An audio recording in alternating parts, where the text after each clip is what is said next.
This is the Ruckus and the Menace. Challenge accepted. No. Oh, no! We suck again! I'm getting confused. What game are you calling? I'm calling both games. It is caught by Kelsey! Touchdown! Kansas City! There you go. There it is. There's a winner. Look at that. Back. Say what again? Say what again? I dare you. I double dare you, Ladies and gentlemen, welcome to the Menace fam. How's it going?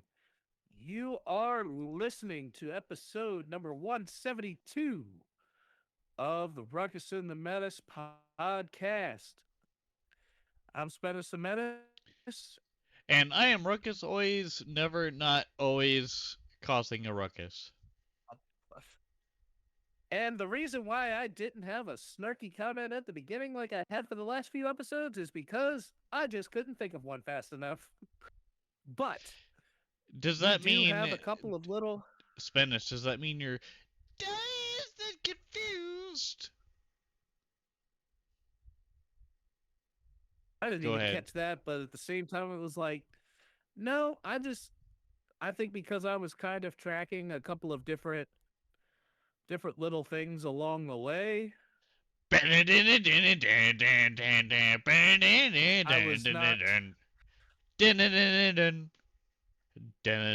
was not as worried about it. Oh, baby! No, okay, I'm done. But we do have a couple of little, housekeeping things here. There are no episodes of Viva Las Raiders or This One's for Sam this week. We are waiting a week for the finales as the Super Bowl. We both made it. So the reward Shocker! here is we get a week off. But there are potential content ideas outside of the regularly scheduled program post Super Bowl that are currently in the brainstorming process. Stay tuned and be prepared for what's coming. And on that note, we can roll the tumbleweed and get right into it as we get into our Eastwood segment, the good, the bad, and the ugly. Roll it. All right. For the good this week, what do you have, Spanish? I was really optimistic about the Castrol Rising Stars rosters being, or at least the pool of players that they could go to. Actually, it's even been drafted at this point for the Castrol Rising Stars Challenge. And here are the teams. For Team Carmelo Anthony, for Team Mello, you have Stephon Castle, Donovan Clingan, Jeremiah Fears, Cooper Flagg, Dylan Harper, Colin Murray Boyles, and Reed Shepard. For Team T-Mac, you have Trey Johnson, Con Kneppel, AJ Mitchell, Alex Sarr, Cam Spencer, Jalen Tyson, and Khalil Ware. For Team Vince Carter, you have Matas Bazelis, Cedric Coward, Igor Demon, VJ Edgecombe, Kaishawn George, Derek Queen, and Jalen Wells. And then Austin Rivers, Team Austin Rivers, will have Sean East II, Ron Harper Jr., David Jones Garcia, Yannick Conan Niederhauser, Elijah Martin, Tristan Newton, and Yang Hansen. So, what it looks like is that they had a mix of the NBA rookies, sophomores, and G League players. And it looks pretty exciting. It looks like a pretty good, exciting. It was 3 top teams of NBA rookies and sophomores, and Austin Rivers gets the G Leaguers. And it's a little mini tournament at the Clippers Intuit Dome. Interesting. And, oh yeah, it's a big highlight of Friday night, probably along with the celebrity game that usually includes a couple of a couple of interesting names along the way. Straight to DVD. Yep. And Ruckus, what is the bad for this week? Your boy Mac McClung is just decided, nah, man, this dunk contest is cap, bro. Um, As the fact that this would have been his four-peat, but he decided, nah, I'm good. apparently, apparently from what I have also heard, or at least he has said, that he is also, I think he also had like a set of dunks thought out. I think he had like a set of dunks thought out, but decided not to. But he is skipping this year's dunk contest. And I think it was also said that he has a set of dunks that he came up with, but he's not going to unveil them until after the contest. But granted, he mentioned it last year that I think he wasn't sure that if he was going to compete in the dunk contest. So we kind of had a little bit of advance notice that it was coming. It's just a little bit of a bummer that it happened, but I'm looking forward to seeing what possibly was on the table that he possibly could have brought after the fact to see if it holds up. Honestly, he's probably just saving himself for failure a little bit because the four-peat, it's kind of hard to do that. But also, I feel like Matt McClung probably just didn't want to beat a dead horse at this point because the slam dunk contest like pool hasn't been the greatest really as far as just known talent. Also, calling out LeBron James for not doing it his whole entire career. Do it at least before you retire, God damn it. That's all I had to say. He's already Mac McClung has already defied the stereotype. Well, it could be a defiling a stereotype too of you know which one I'm talking about. Come on, LeBron, just do one dunk, one not dong, one dunk contest once in your life. Do it, please, for the love of God. I'm only asking you to do this once, and if you fail, so be it. You are the guy that was known for badass dunks and just not giving a shit. So, come on, give us something besides a striptease of what it is to be a Lakers fan or a Cavaliers fan or whatever fan you have to be a fan of LeBron. He I'm sorry, I think the dunk wheels for him have already been petrified in stone. And to the downright ugly, there was dysfunction in Buffalo. As there Still was a is. lot of I mean, there still is, but at the same And time, it's still here. Oh. wow. But there was a lot of he said in terms of the owner and former head coach Sean McDermott Hoopla! in terms of Hoopla!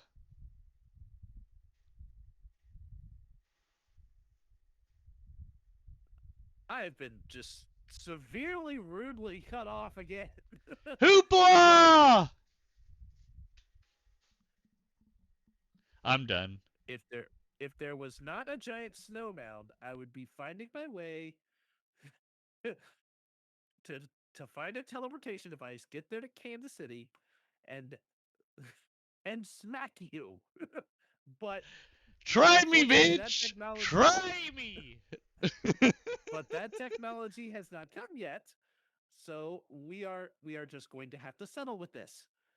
But there was a bunch of drama in terms of roster construction, of which Sean McDermott had called out the front office saying, this roster is not built for a Super Bowl run.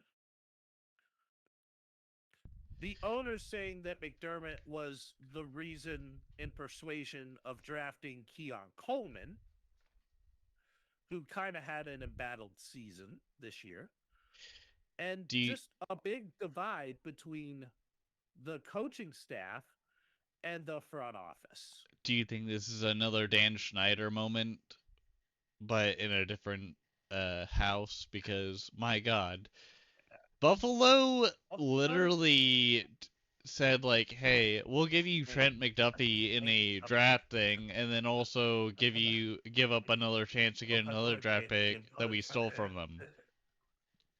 So like, what gives? Um, I do don't I think understand this the is Bills. another? Do I think this is another owner like Dan Snyder? No, because Dan Snyder fostered a toxic workplace culture. This But is a isn't little bit. that what is different? How is it different? Because Stephon Diggs was mad about what was going on. Like there were a lot of players besides him that were mad. Even Josh Allen, and Josh Allen was probably gaslit into this. So like, how do you really gauge that now? I mean, I mean, we'll see what happens in like the future, but at the same time, I get the arguments here or there, but devil's advocate, I feel like it's kind of like how do you really feel about what's going on with Buffalo? I just think it's the ownership, the vision of the ownership, and the ownership of and the vision of the coaching staff, not necessarily seeing eye to eye. And will this change with what possibly is to come that we'll talk about later? Find out on the next episode of Dragon Ball Z. Or just Hey, wait about 20 or just wait about another 10 to 15 minutes. or as Pete Hegseth would say, Fafo, and then just do it himself. So anyways, next up, NFL Championship weekend. Yes, this was an interesting week for football, as all of the games have now since gone west. But one of these games, the snowstorm that kind of came about, of which my East Coast got about Hoopla!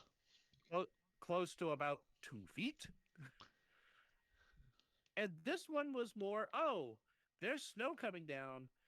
They're starting out this game with absolutely no snow on the field. Hoopla!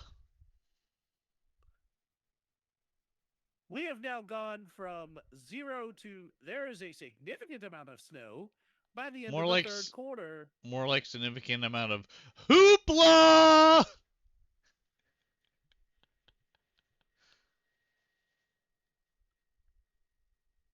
I'm sorry. I'm done. My gosh. Just kidding. No, not just kidding. But yes, I told you. I said this game between New England and Denver, where the Patriots make the Super Bowl, winning 10-7. I mean, granted, this looks like a baseball score, but at the same time, this game went from 0 to absolute 0 as far as anything going on in it, real quick. Yeah. I was good. The reason why I say hoopla is because if the Broncos were to actually just score a touchdown and then not have to do anything for the next 4 quarters, I would have lost a goddamn gasket. I would have cleaned my house properly, and then also went berserk and wrote an angry message and done some other stuff. But for the Ruckus, most at part, this point right now, I think the gasket for you was already blown. dude, my gasket was blown when I realized the Broncos pulled what we did, but in a fashion of just, oh yeah, we'll just kick little field goals here and there, and then just make sure that Bo Nix doesn't get hurt. Oh shit, he got hurt. Ah no! As a Broncos fan, for me, I'm just like, okay, good. just make sure the Patriots win, and we are on our way. And I think, in my opinion, will predict what happens between the two teams, the Patriots and the Seahawks, here soon. Oh, well, I think that the Denver Broncos, as far as that, kind of just got stuck with putting too many eggs inside of one basket. But Yes, sir. here's a notable fact of this. Drake May, or should we say Drake May Drake May? Drake May? becomes It's almost like the pelicans from Finding Nemo going, mine, mine, mine, mine. they weren't pelicans. The ones that were saying mine weren't the pelicans. They were seagulls. How they seagulls don't fucking fly? God damn it! God damn it. They don't fly. It, it was. Are you kidding It's a me? bird. They were. It's a bird. Maybe I A just need seagull's a to bird. shut. Anyways, Now let's just keep going. now run. Let's. But where I was going with this, Drake May becomes the second youngest quarterback to make it to a Super Bowl. Though I am worried about the road to get there being super hard or not being as hard for the Patriots. There was one quarterback that was younger than Drake May when he made his Super Bowl appearance. You think you know which famous legend in the game that may Tom Brady, be? No. Patrick Mahomes. Way too late.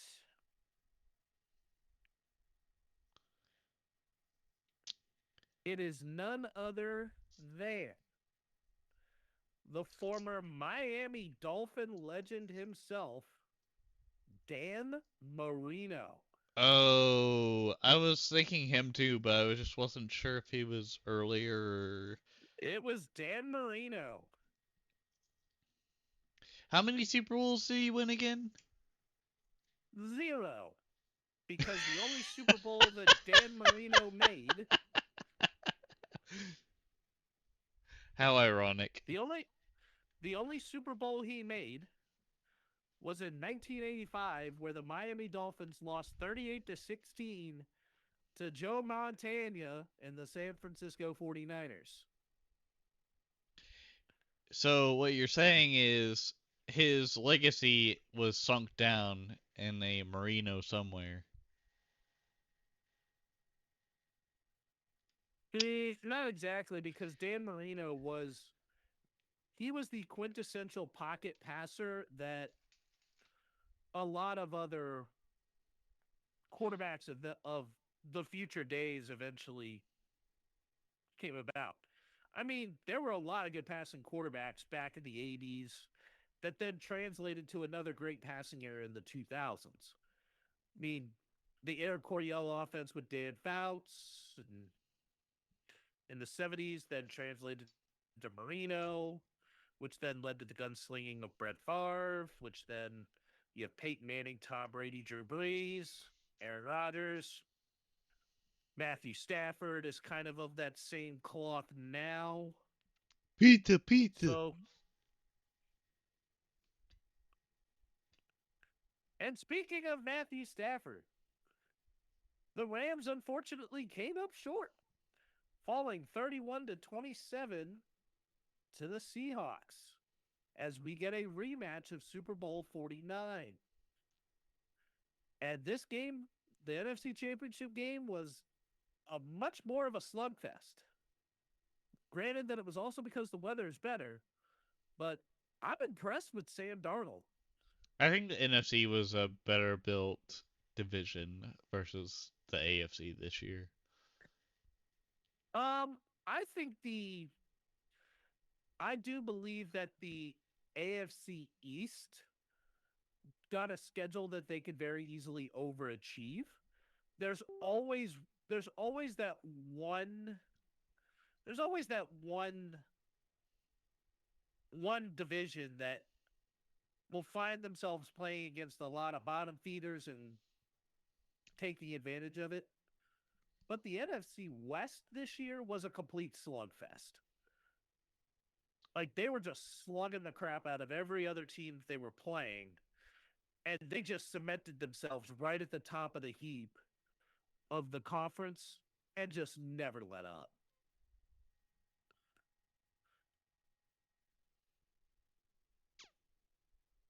And I wouldn't be surprised if teams had Clint Kubiak on their radar for head coaching opportunity. Granted that there's not very many of them left. But that's more because there's no real access to it. Now, my question is do we want to go stud and dud yet, or do we want to go right into our feelings check of the color? Actually, no, let's just go straight to stud and dud.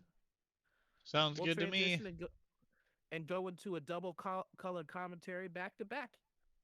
Ruckus, your stud and dud this week.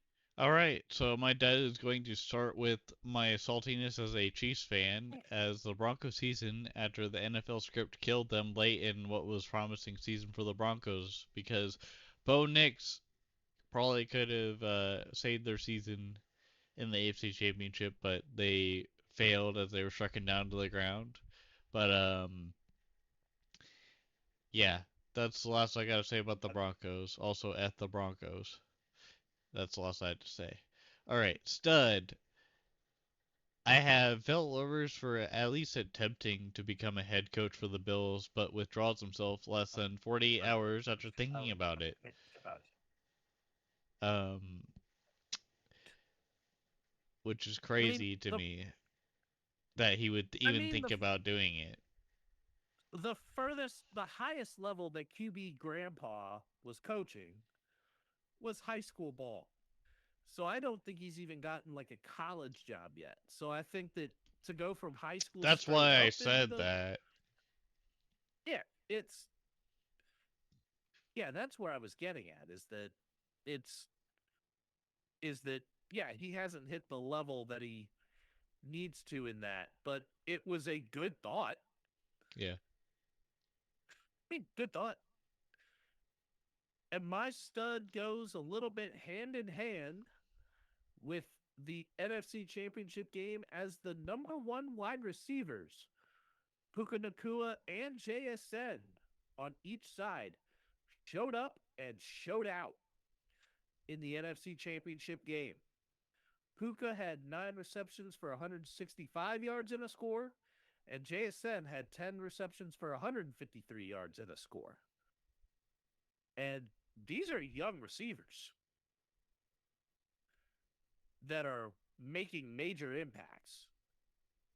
And I wouldn't be surprised if we're seeing this become complete box office twice a year for years to come. And I'm all for it. Do you think the Chiefs maybe have a shot at trading for Jackson Smith and Jigba or Puka Nakua? No. No. I don't think they can afford it. Your Maybe number one wide they. receiver.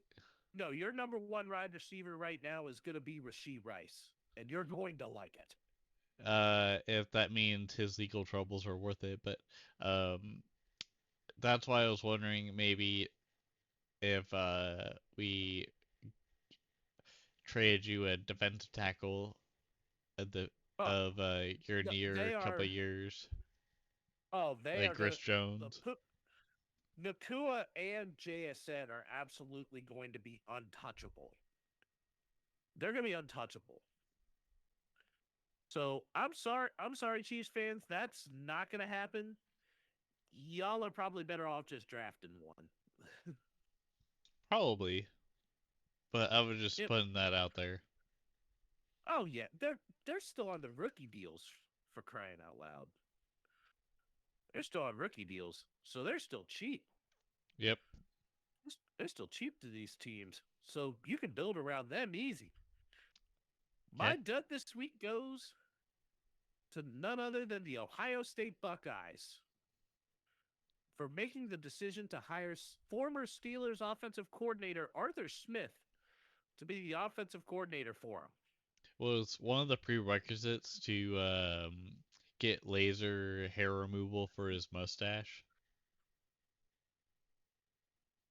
I wouldn't think so. But I think the prerequisite that probably was more so to say, yes, are you going to are you going to stunt every bit of growth out of whatever passing attack this team is going to have or this team could have had? If the answer is yes, you're hired. Yes, because Arthur Smith has a very terrible reputation of not being able to throw the ball or to call plays that throw the ball effectively. Also, another thing with Artie Smith, I feel like he's like the manager now, like in Ted One, where he just like promotes the person that does the most heinous thing, and he's just like, "You're hired" or "You're promoted," and it's just like, well, crap. Am I All right or am right. I wrong? Eh, I mean, you're onto something. But now they get to see where our feelings are at in our color commentary.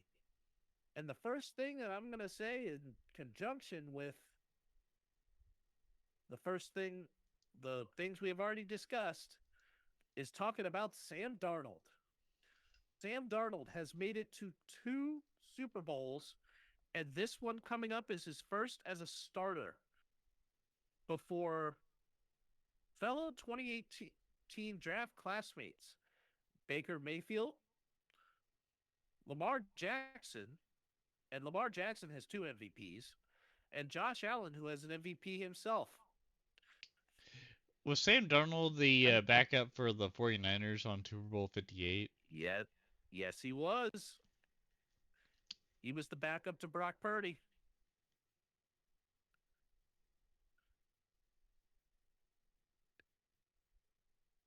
Not that Brock Purdy was a terrible quarterback to be a backup for, but that's kind of how he became a Kubiak disciple. All right. But I am, as far as this, bravo to Sam Darnold for being able to overcome the adversity of being in very terrible quarterback situations and finding your opportunity to be around a QB whisperer who could maximize your potential to then now eventually the team that would have had you or that you got the chance to maximize that potential says, "Oh, we're gonna set you free," and not even 12 months later, he could be going for his first Lombardi Trophy, and very well could come away with it. But I think that this is more of a testament to, I'm going to say, more so in Lamar Jackson's case, how not Super Bowl ready he is. Josh Allen, I think, question marks as far as the organization that he's in. And Baker Mayfield was another one that was kind of tossed around by the wind and has now found his home. But I think Baker Mayfield, I think out of these three, if the right opportunity and situation kind of come about, he might be the next in line.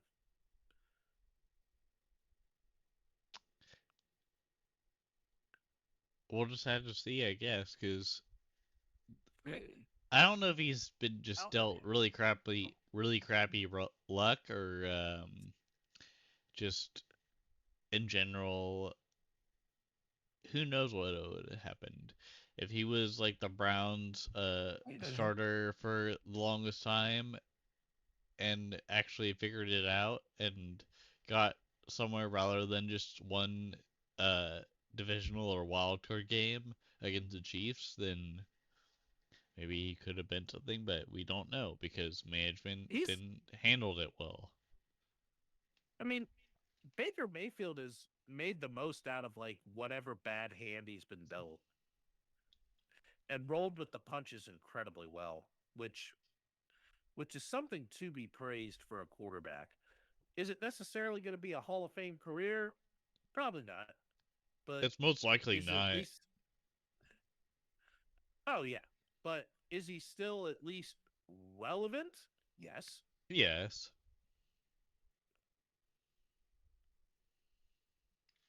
Next up, we're gonna go into the preview for the Hall of Fame and saying that Bill Belichick will not be a first ballot Hall of Famer in Canton as he falls short of the required votes.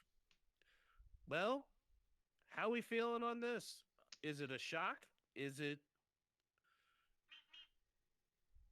It's not really a shock, to be honest, because um yes, he led a big dynasty with the Patriots, but the North Carolina season he's had so far probably doesn't show well with the fact that he did so well in the NFL.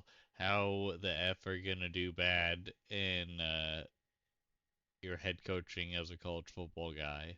Because like a lot of people look down on people that have coached in high school football that got to the NFL, but even those guys didn't do as well. So like, how do you grade that? How do you make well, it to where here's he's the goat? I mean, Who do you, he's won he's won 6 Super Bowls, but at the same time, I also the thing that just doesn't sit well with me for Bill Belichick even being a first ballot Hall of Famer is that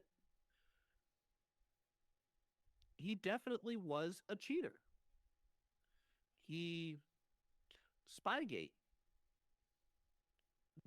You could say Deflategate to an extent, but I don't think Deflategate's going to affect Tom Brady as much as it will Bill Belichick.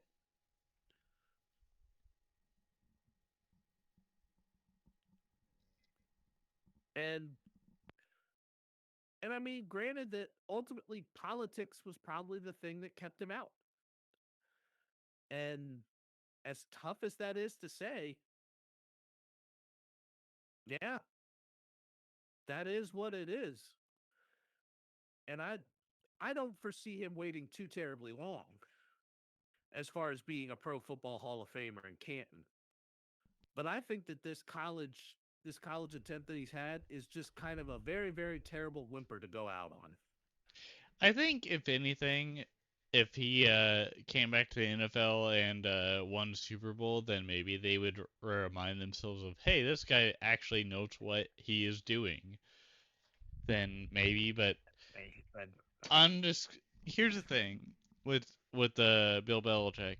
It just seems like he was with one team and was great, but again, he did have a dynasty with the Patriots. I won't discount that, but maybe they're trying to run a narrative that maybe he was best with Brady rather than anything else later on in his career, and they're just trying to like put that down on him. Who knows? Really, what the full spec of it is? Could just be Hoopla. Well, note that Bill Belichick he also was an assistant coach under Bill Parcells. He did a lot of stuff under Parcells. So he comes from the line of the Big Tuna. And yeah, he was the defensive coordinator when the Giants won their Super Bowl in 86. Actually, no, he was a 2-time champ. So he won the one in 90 as well. And then got the Cleveland Browns job, then became the assistant head coach in New England, rejoining Parcells. And then tried to eventually have the head coach for the Jets and then let it go within a day.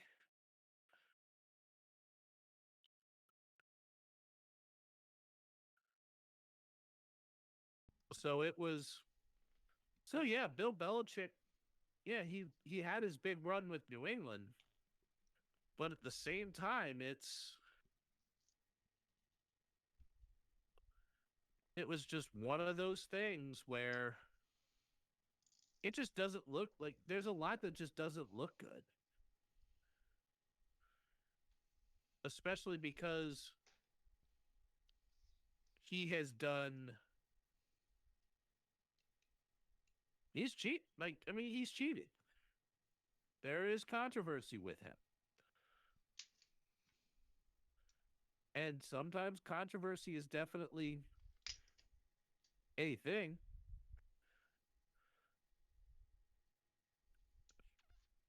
But he does have a notable coaching tree too.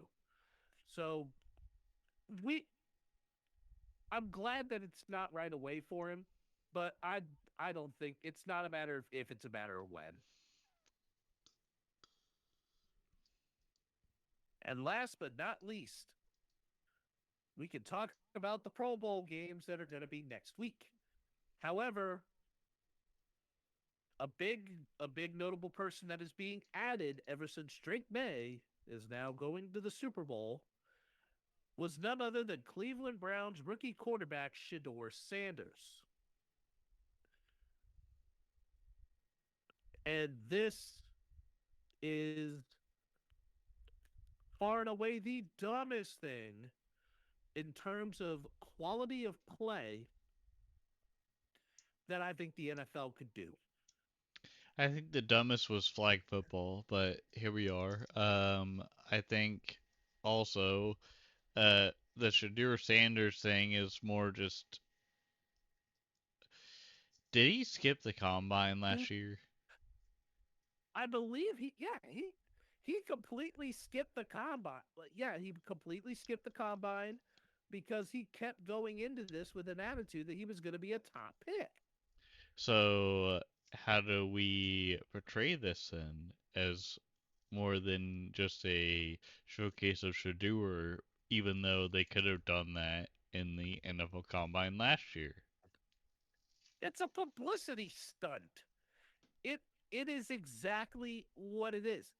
Shador Sanders is only What? there. It's a bunch of hoopla to try and get a lot of eyes that are not watching this thing to try and watch the thing because Shador Sanders is in it. If he ends up like completely bombing out this whole thing and doing terrible, it becomes the worst possible decision that the NFL could have ever made. But if Hoopla! it's getting eyes on it, it's Hoopla! gonna. Throw the stone at me right now, please.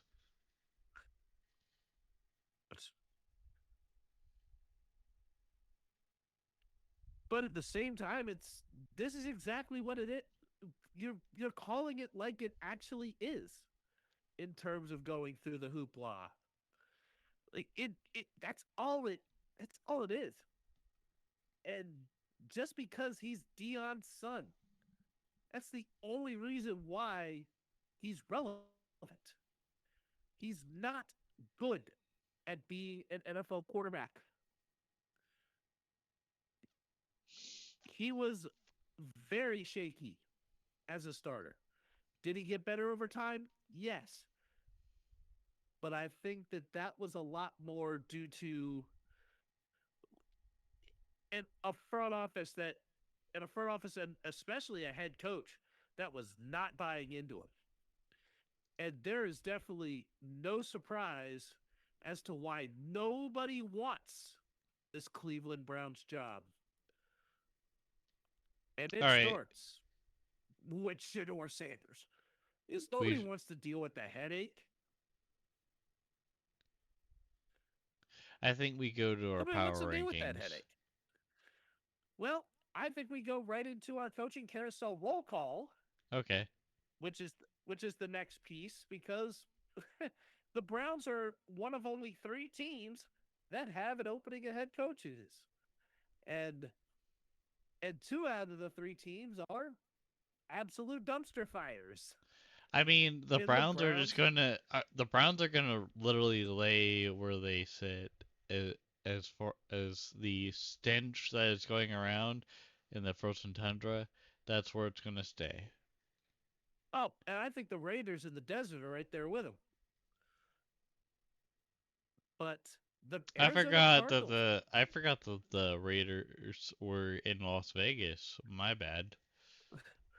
and then the Arizona Cardinals also in the desert, but I think they're the team out of the three that probably has the most hope, and I think they are the team that is probably waiting for an offensive mind to come in and probably being patient and doing the right thing here in waiting possibly for a Kubiak Are to you try sure and it's interview. not a 50 Cent kind of way where he's like, I'm patiently waiting for.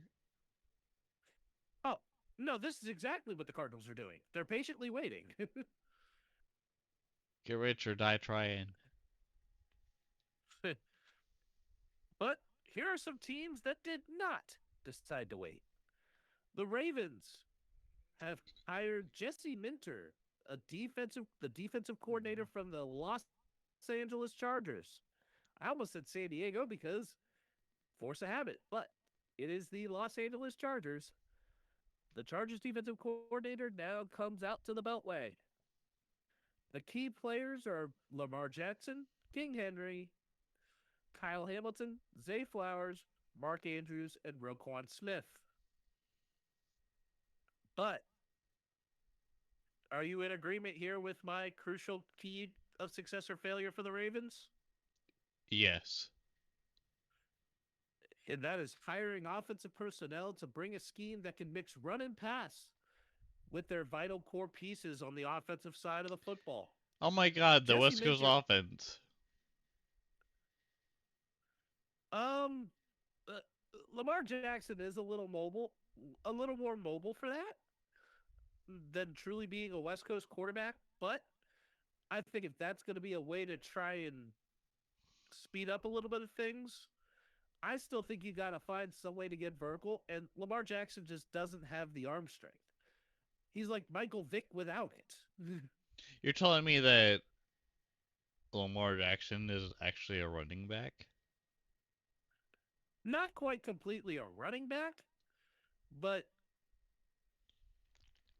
I'm saying that Michael Vick was a quarterback that could run, but Michael Vick had a very strong arm to get the ball down the field. Granted, it was not accurate. Lamar Jackson is more accurate than Michael Vick, but Lamar Jackson can't get the ball out as far. So, yes, guys like Mark Andrews are going to be a little more on his pass target range.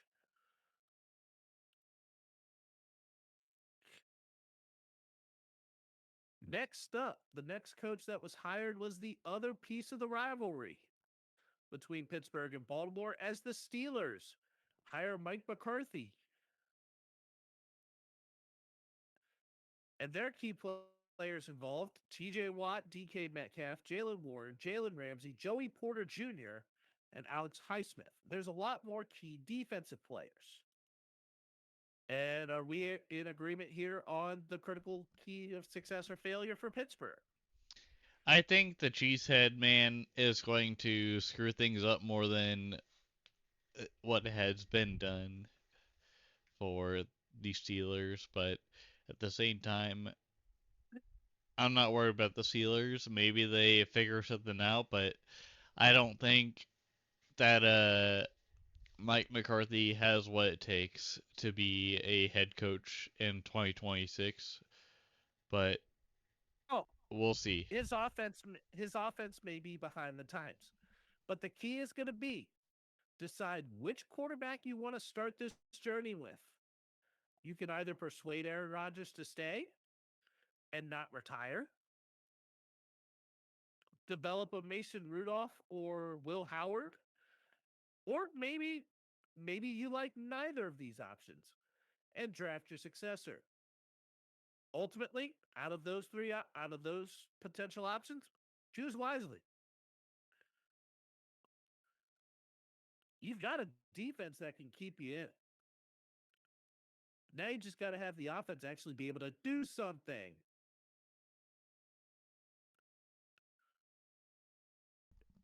And True last but that. not least, the one that was the one that was done earlier is the Bills promoted Joe Brady from offensive coordinator to head coach.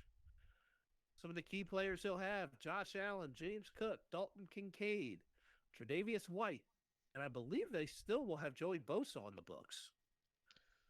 But I think the critical key for success or failure in Buffalo is the defense needs to be complementary of its offense and find ways to keep a window that has constantly been in flux open. I mean, Joe Brady has done a great job with Josh Allen and James Cook offensively, but I think that the defense has found too many instances of falling apart, not playing complementary football to its offense, and I mean, have honestly they finding really? I a feel like their offense has really worn the pants of just really their organization, but at the same time, like, since they. What was the name of their former defensive coordinator? um ooh, I know that Sean McDermott I know was calling the plays. Because I think since the guy that left that was part of it and making it to the control of just Sean McDermott was probably not the best idea because I feel like defensively Like they were good once they had younger talent versus what they decided to rest on, but maybe it's I a know they time to had rebuild for them. I think they had Bobby Babich was the and then Leslie Frazier had stepped away and that hasn't been Leslie was since what I was thinking of. Leslie yeah, Frazier. Leslie Frazier, yeah. And then Bobby Babich has been okay, but now Joe Brady is eyeing Broncos defensive coordinator or Broncos defensive pass game coordinator Jim Leonard to try and become his defensive coordinator. So there's a wide variety of different things that can happen. Right. But it's all a matter of like finding the right guys to try and get into the positions that you need to put your team in the best position for success.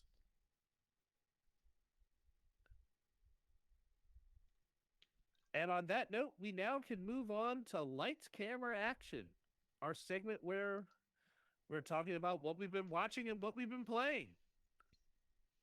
I'll go first. And, yep. All right. So for watching, I have so I saw on Netflix on Friday morning that Freebird was on Netflix, and I was like, oh boy, I can't wait to not watch that. So I decided to watch it on Monday slash listen to it, and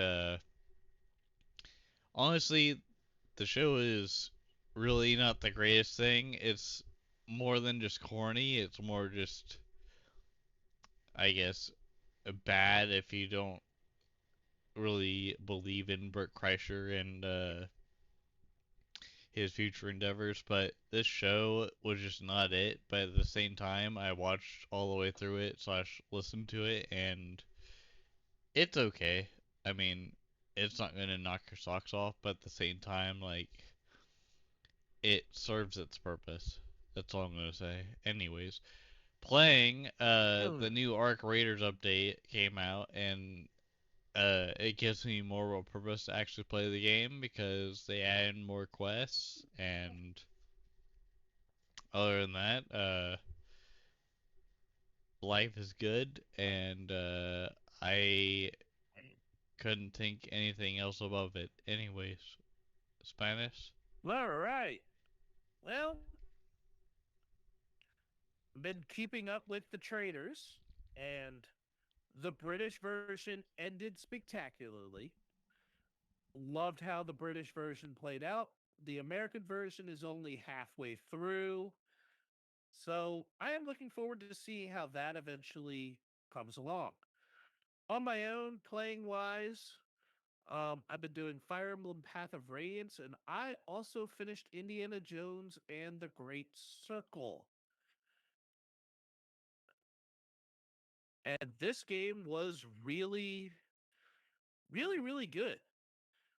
And it featured probably one of the best voice actors in the game, with Troy Baker playing Indiana Jones.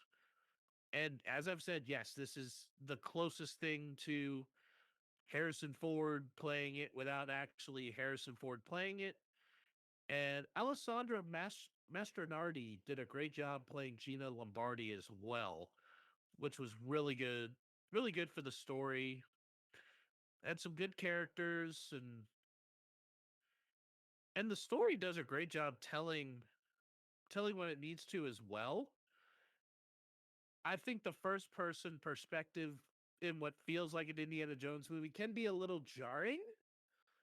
Like just a little jarring in terms of like I'm so used to seeing this in third person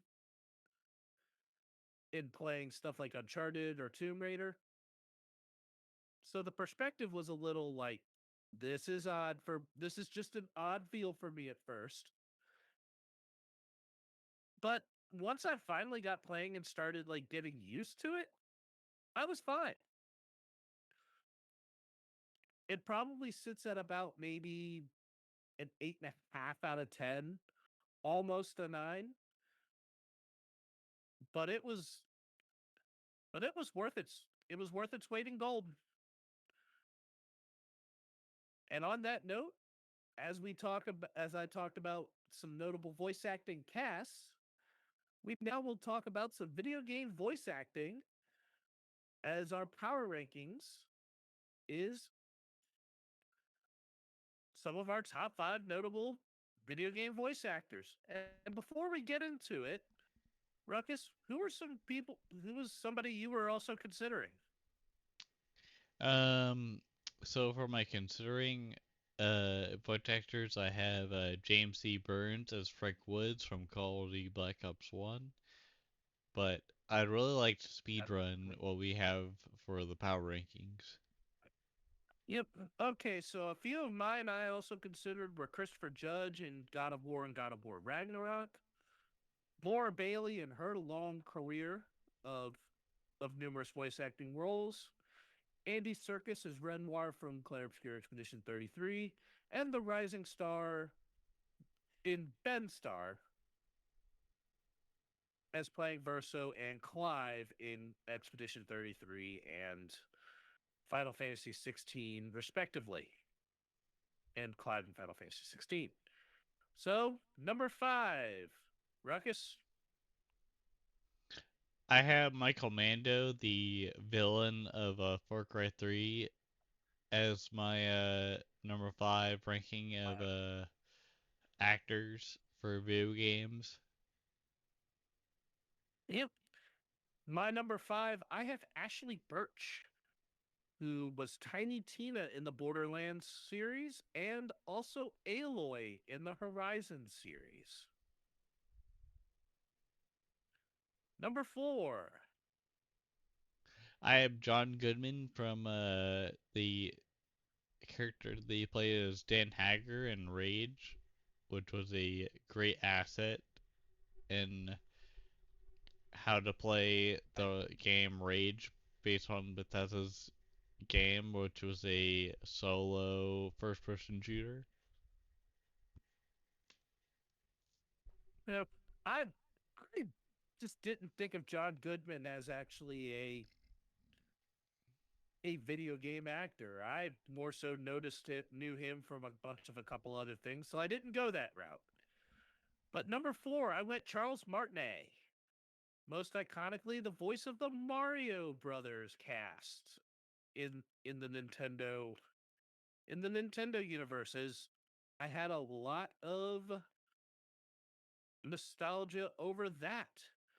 I mean, iconically, he pretty much Mario, Luigi, Wario, Waluigi, the baby equivalent. So he's done a lot when it comes to that, and has really had a lot of that major side in his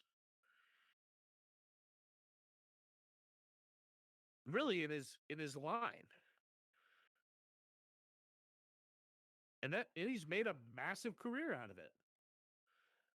Number 3.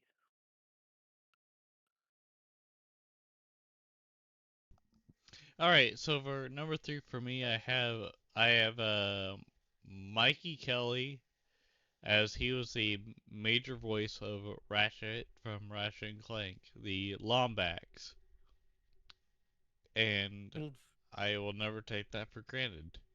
Anyways, go ahead, Spanish. My number 3 goes none other than to another all-star in the in the world of video game voice acting, as Jennifer English is there. She has become a rising star really over the last 10 years. Started out with Divinity Original Sin, but then has gone to Elden Ring, with Shadowheart and Baldur's Gate 3, Mael and Claire Obscure Expedition 33, and will be doing Gwendolyn in Tides of Annihilation in the not too distant future. A rising star who has been incredibly great in a short career so far. Number 2.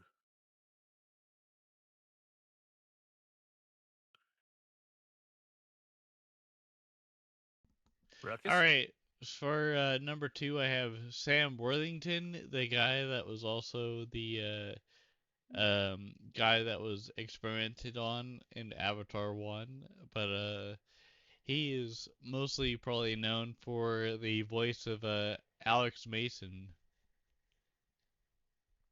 in Black Ops 1, meaning, where are the numbers? What do they mean? Anyways, let's keep going. Number 2 for me is none other than another one who has had an incredibly long career in terms of his voice acting in video games.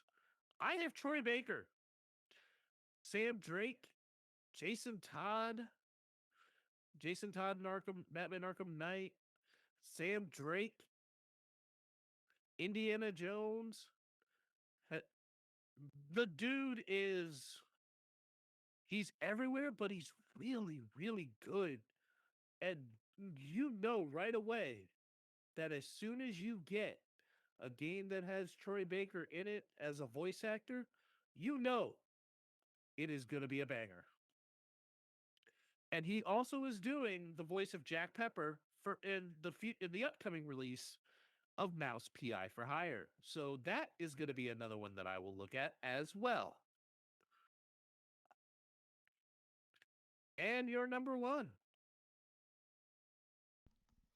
All right, my number 1 is going to be Keanu Reeves, because of Cyberpunk 2077, as he was uh, one of the main good guys in the game that was just kind of guiding you through. Edward, or not Edward, Johnny Silverhand, I believe. Johnny Silverhand from Cyberpunk 2077. Yep. He was good, and that's why I have him at number 1, because I love Keanu Reeves for his John Wick series. My number 1 is another one that, especially when you also pair him with number 2, if you have these two in a game, it's gonna be a banger. And that is Nolan North, Nathan Drake himself. And he also was a really, really good, like, he also was David in The Last of Us. Looking up some other roles here of him, was Hammond in Titanfall, Marlon Random in Little Big Planet 3.